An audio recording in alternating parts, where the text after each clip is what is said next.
With a workbench, you have a couple of choices, freestanding or built-in. Both work well, but we're going with a built-in unit to economize on space and materials. First, we mark our height all the way across the back wall and begin figuring out how many supports we'll need. These supports will be made up from short pieces of 2x4s and 3/4 inch plywood cut into triangular gussets. With careful layouts, you can get a whole lot of these out of one sheet.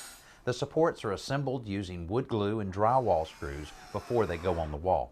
On each end, we nail a 2x4 to the side wall. Then we begin attaching the gusseted supports to the studs along the back wall. This is where the open stud bays really work to our advantage.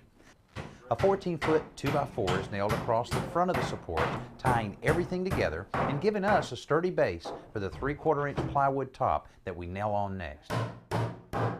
Okay, now we have a good sturdy workbench. Now you may have noticed we've only made this 24 inches wide so that it wouldn't be so wide that you couldn't reach any of the pegboard or shelves we're about to build.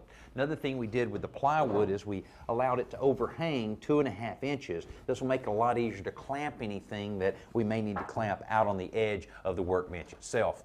Now what Greg's doing now is bringing us in a 1x4 that we'll nail to the studs on the back and along on the sides, almost like a kind of a kitchen backsplash. But the reason we're doing it here is so that nothing rolls off behind the workbench itself.